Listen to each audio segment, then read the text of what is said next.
The Daffodil Baby. It was winter time, and the Daffodil Baby lay wrapped in her warm brown blankets under the ground. But she was not a contented baby. She wanted to be up above the ground to see what the great world was like. "It's very dull down here," she said to her little friend, the earthworm. "Do please go up and see if it's time for me to rise." The earthworm wriggled his way to the top of the ground, but he soon came back shivering with cold.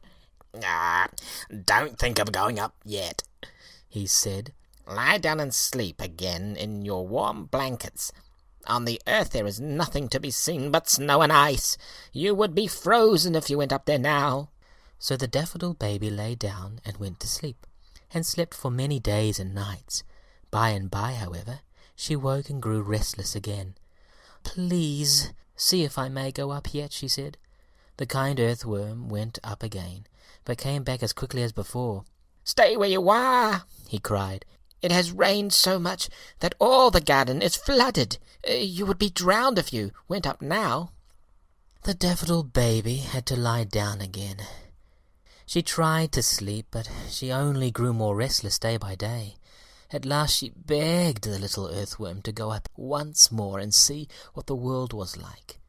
This time he came back smiling. "You may safely go up now," he said. "The snow and floods are all away, and the sunbeams are there. They are looking for you." The Daffodil Baby jumped for joy. She sprang out of her blankets and began to push her way up as fast as she could, wrapping herself as she went in a warm, thick cloak of green. When she reached the top, she felt the little sunbeams lay their warm hands on her, and she heard her tall leaf brothers say to one another, "Here comes Baby." But she did not look out from her cloak, for she said to herself, "I must make my frock and grow bigger before I shall be ready to play with the sunbeams." She worked away busily under her green cloak, and grew taller and taller every day. The little earthworm often came out to look at her, but all he could see was the green cloak. "Why don't you come out and see the world?" he would shout from his lowly place on the ground. She always answered, "Wait a little longer. I am making my frock." At last, one beautiful spring morning, the frock was finished. "I am coming out now," cried the Daffodil Baby.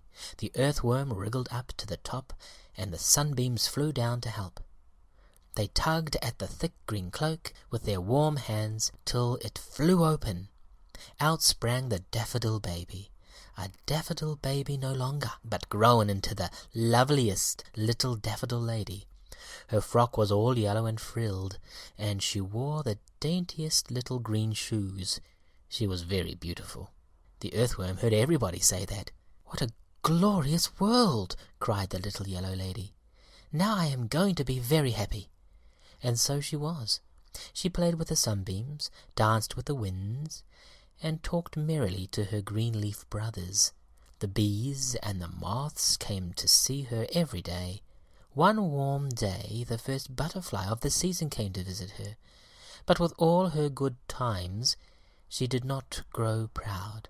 She was just as friendly with the earthworm now when she stood so far above him as she had been when under the ground.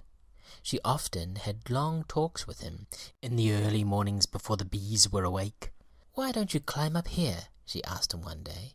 "It is much nicer swaying in the wind, and I could talk to you so much more easily." "I should grow giddy up there," answered the earthworm. "It is not a place for me at all. Besides, I shall be able to talk to you all through the long winter when you are in your blankets again."